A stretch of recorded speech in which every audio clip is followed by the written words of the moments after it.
And in the same way, even though our kids are surrounded by technology, they still need us adults to teach them how to use the language. 마찬가지로 아이들이 둘러싸여서 살아가고 있기는 하지만 그것을 어떻게 잘 사용할 것인가는 성인들로 배워야 합니다. So my paradigm in this world has been software and storytelling, because I believe that narratives are among the strongest foundational structures we get from our childhood. 제 프로그램과 더불어서 스토리를 가지고 있습니다. 왜냐하면 스토리, 이야기라는 것이 결국은 우리가 어린 시절부터 가지고 오는 가장 강력한 근본이 되거든요.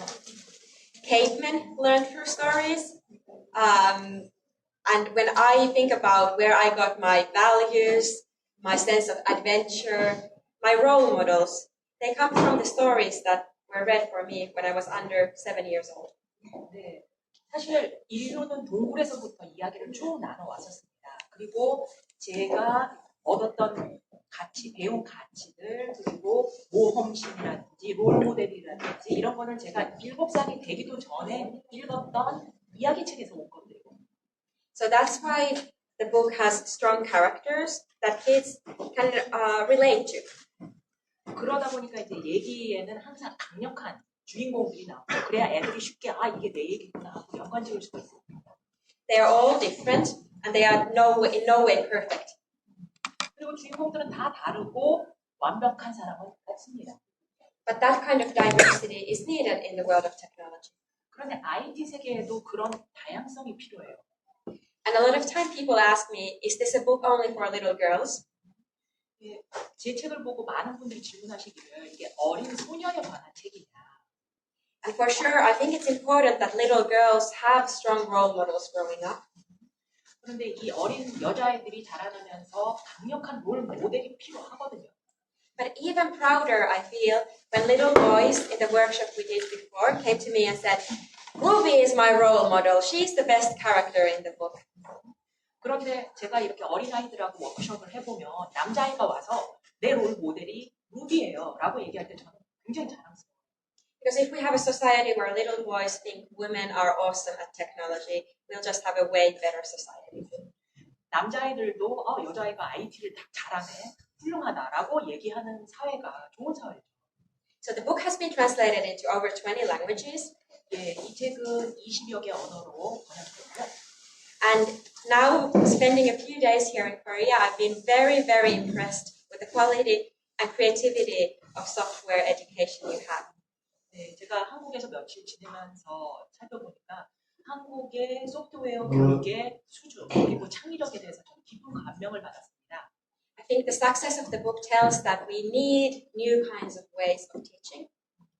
제가 이 책의 성공을 거둔 이유 중에 하나는 이제 가르치는 방식이 굉장히 여러 가지 방식이 있어야 된다, 다양해야 된다는 거거든요. So I would encourage all of you to think also about markets outside of Korea. 그래서 여러분들도 한국 바깥에 이런 시장이 있다는 것을 생각해 보시길 권해드려요. So as mentioned, I'm not a teacher, and the biggest surprise for me was the warm embrace I got from teachers all around the world who started remixing and building classroom material on top of the book. 제가 교사가 아닌데도 전 세계의 교사 선생님들이 이 책을 적극적으로 받아들여가지고 이거를 섞고 또 거기다가 다른 것을 덧붙여서 교재로 적극 활용하시는 것을 보고 놀랐습니다. And that's something I definitely encourage. 예, 그리고 그렇게 하시기를 권해드리고요.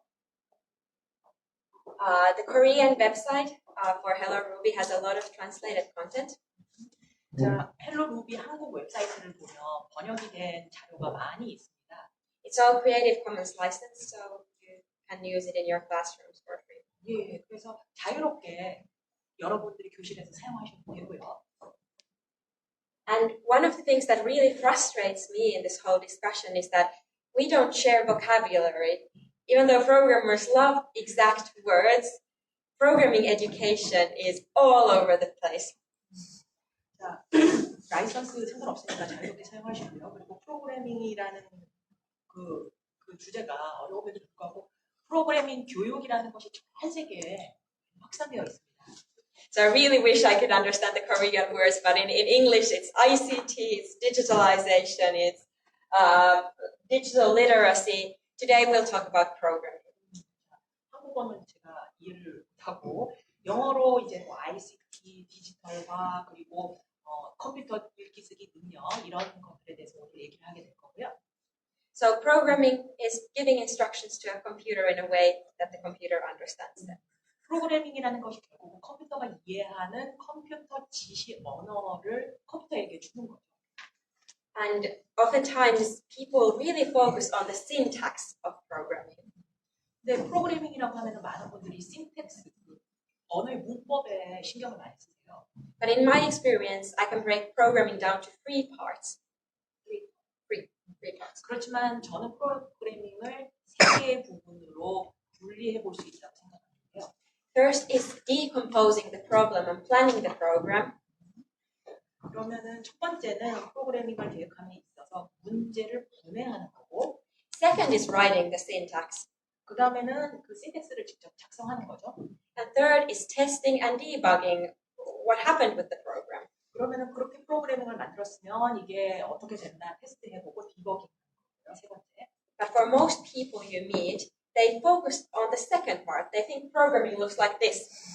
그런데 대부분의 사람들은 두 번째, 실제로 syntax를 작성하는 거에 초점을 맞춥니다.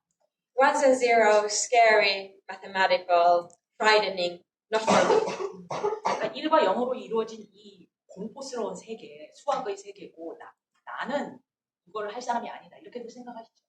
And sometimes it really helps to show real code.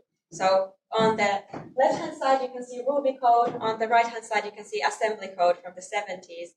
And you can see that programming has developed so much in the past 40 years. 자, 이 왼쪽하고 오른쪽에 있는데 때로는 이렇게 실제 코드를 보는 게 도움이 되죠. 이쪽에 보시면은 이제 어셈블리 70년대에 도입된 거죠. 그 이후로 40년 동안 프로그래밍이라는 게 크게 발전했습니다. So some people will come to you and say, "Oh, I did this in the 70s and I've never needed it since." 예, 그러니까 어떤 분들은 이걸 보고 내가 70년대 배웠는데 이거 더 이상 필요 없다 이런 얘기들 하시죠. But imagine Korea in the 70s. A lot has changed. 근데 70년대 한국을 한번 생각해 보세요. 얼마나 많은 것들이 변화했는지 상상하실 수 있을 겁니다. And luckily also programming looks very different nowadays. 그리고 참 다행인 것도 프로그래밍도 정말 많이 발전했어요. So the programmer writes the code. 그래서 프로그래머는 코드를 작성하고 it gets compiled into the ones and zeros that the computer understands. 그래서 1과 0으로 컴퓨터가 이해할 수 있는 언어를 컴파일링을 하죠. And then out comes the output. 그러면은 이제 아웃풋 출력돼서 나오고요. And oftentimes people really fixate on what kind of programming languages should I start with. 대부분 많은 분들이 내가 무슨 언어를 배워야 되나 여기에 굉장히 많은 고민들을 하세요. The good and bad news is that it doesn't really matter. 희소식이자 나쁜 소식인데 어떤 언어건 상관이 없습니다. What I would say is if you're using programming for teaching, I would choose a language that is well documented and probably a visual programming language or a language where syntax errors don't bother the learning too much.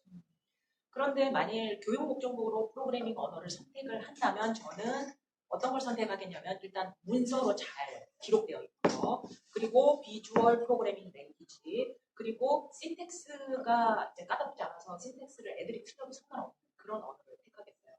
But the bad news is if you want to make a website, you need a different programming language like 근데 문제가 그걸 웹사이트에 올리려면 다른 언어가 필요해요. PHP or Ruby on Rails. PHP, Ruby on Rails 이런 게 필요하죠.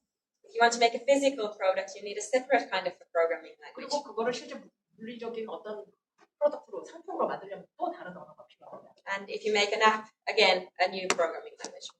그래서 그렇게 다른 것들을 하려면 각기 다른 언어가 필요하고요. The good news is that all programming languages share similarities from one to another. 그런데 한 가지 희소식은 그 언어가 무엇이건 간에 공통점이 있습니다. So once you master one programming language, it's not as hard to learn a new one as it is, say, for me to learn Korean based on my Finnish. 자, 그런데 한 가지 이제 좋은 점은 하나의 언어를 마스터하게 되면 그걸 가지고 새로운 걸 배우는 것이 굉장히 쉽습니다. 예를 들면 제가 한국어를 배우면 핀란드 언어를 배우는 게 쉬워지는 거죠. So on the screen you can see 4 different programming languages, and 스크린에 보시면은 언어가 4가지가 있는데요. they all output the number 2. 그래서 전부 다 이제 결과물이 2로 나옵니다. And even though you would have never ever programmed before, you can spot that there's some similarities in each of them. 프로그래밍 전혀 안 해보셨다 치더라도 화면에 보면은 유사점이 있구나 발견하실 겁니다. Most of them have the word length. Python has len. That's a function, and that asks to calculate the number. 보면은 length라는 그 용어가 여러 언어에 이제 다 쓰여 있는데 이게 계산을 하라는 함수죠. Most of them have some sort of arrays or parentheses that hold the items inside of them. 그리고 이제 상하 관계가 있어서 그 안에 내용이 담겨져 있는 어레이들이 있고요. Most of them have some sort of puts or print or console, some sort of command in the beginning of the code. 이 콘솔 다 명령어들이죠. And in this way, we can see that that there are similarities across different programming languages. But to pinpoint what those similarities are, we don't know yet exactly. 자, 프로그래밍 언어들의 유사점이 있는 건 알겠는데 그럼 그 유사점이 뭐냐? 그건 사실 모릅니다. So I wanted to talk a little bit about what's happening in Finland right now. 자, 그러면 이제 핀란드에서는 어떻게 교육이 진행되는지 잠시 말씀드리죠. So Finland is a country of 5 million people. 인구는 500만입니다.